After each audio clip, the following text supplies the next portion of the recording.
آج میں ایک ایسے شخص کا واقعہ سناتا ہوں جو اپنے دور کا بہت بڑا عالم اور عابد و زاہد تھا۔ کیسا عالم تھا کہ اس کو اسم اعظم کا علم تھا، اپنی جگہ پر بیٹھتا تھا اور اپنی روحانیت سے عرش اعظم کو دیکھ لیتا تھا۔ اب آپ سوچیں ایسا کہاں ملے گا؟ مستجاب الدعوات تھا، اس کی دعائیں بڑی قبول ہوتی تھیں، اس کے بہت سارے شاگرد بھی تھے۔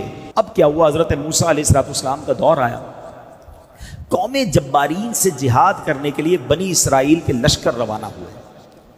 تو اس شخص کا نام کیا تھا؟ بلعم بن باعورہ۔ ٹھیک ہے، قرآن میں اس کا واقعہ موجود ہے۔ اتنا نیک آدمی، اتنا مقبول آدمی۔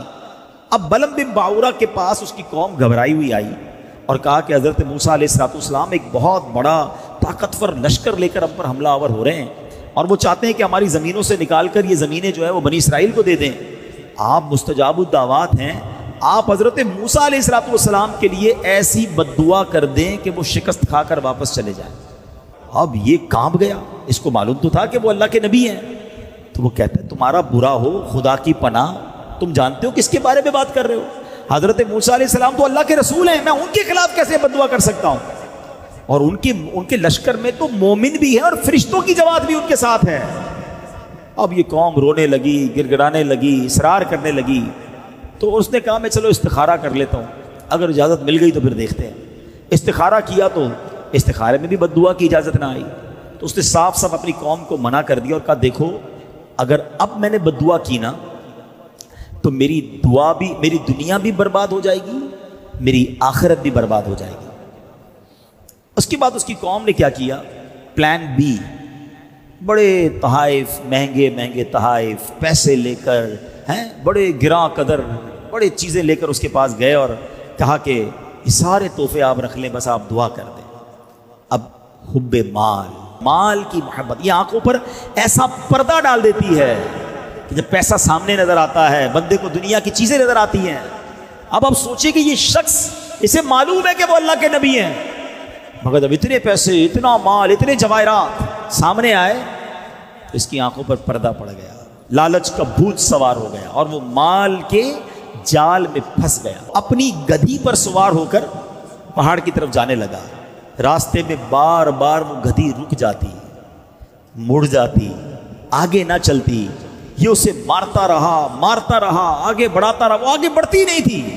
اس کو بھی گویا پتہ چل گیا تھا یہ کیا کرنے جا رہا ہے۔ اب اللہ کریم نے اس جانور کو بولنے کی طاقت دی، اور وہ جانور پتہ ہے اس کو بلعم بن باعورہ کو، یعنی ایک انڈیکیشن بھی دیا گیا اسے، ایک آخری وارننگ بھی دی گئی کہ اس جانور نے کہا اے بلعم بن باعورہ تو کدھر جا رہا ہے؟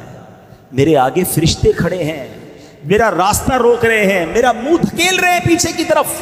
اے بلعم تیرا برا ہو تو اللہ کے نبی اور مومنین کی جماعت پر بد دعا کرے گا؟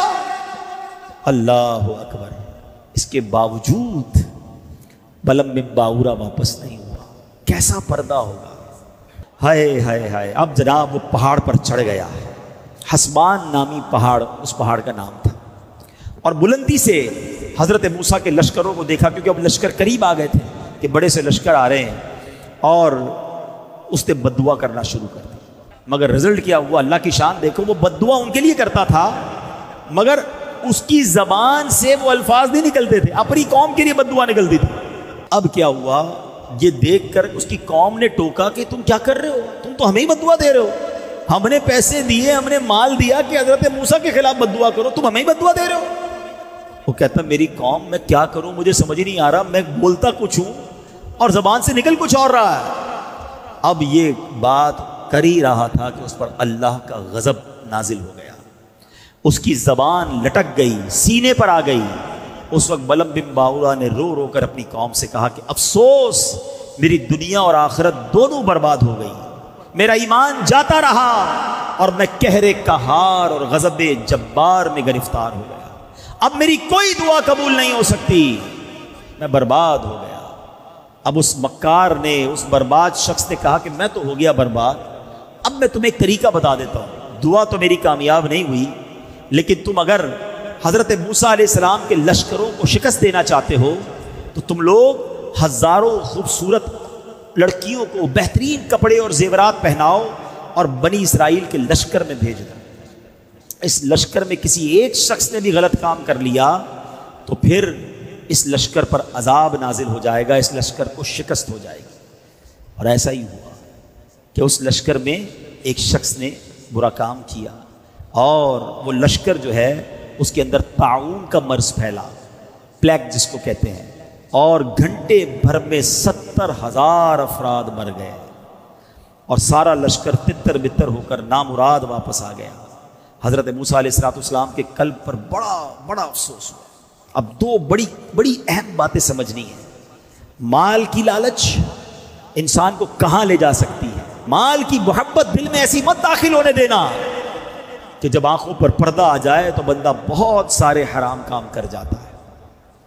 اور دوسری چیز جو اس واقعے سے سیکھنے کو ملی نا، کہ چاہے بہت اچھے کام ہم کر رہے ہوں مگر کبھی کبھی ایک حرام کام، اللہ کی ایک نافرمانی، اس میں ایسی بے برکتی اور نحوست ڈال دیتی ہے کہ سارا کام برباد ہو جاتا ہے۔ آج ہم کہتے ہیں ہماری مہنگائی کمر توڑ رہی ہے، کبھی سیلاب آ جاتا ہے، کبھی زلزلہ آ جاتا ہے، کبھی آگ لگ جاتی ہے، ہر روز بری خبریں کیوں سن رہے ہیں ہم اپنے اعمال بھی تو دیکھیں نا۔ اس میں ایک بندے نے بدکاری کی، پورا لشکر تباہ ہو گیا۔ آج بدکاریوں کے اڈے بن گئے ہمارے ملکوں میں، آج بے حیائی کے کاموں کی یلغار۔ آج بتایا جاتا ہے کہ شراب نوجوان ایسے پی رہا ہے جیسے کولڈ ڈرنک پی جاتی ہے، تو پھر ہم کس بات کا انتظار کر رہے ہیں؟ ہمیں یہ واقعات قرآن و حدیث میں اس لیے تو بیان ہوئے نا کہ دیکھو ان باتوں سے رب جب ناراض ہوتا ہے تو پھر برکت اٹھا لی جاتی ہے اور بربادی مقدر بن جاتی ہے۔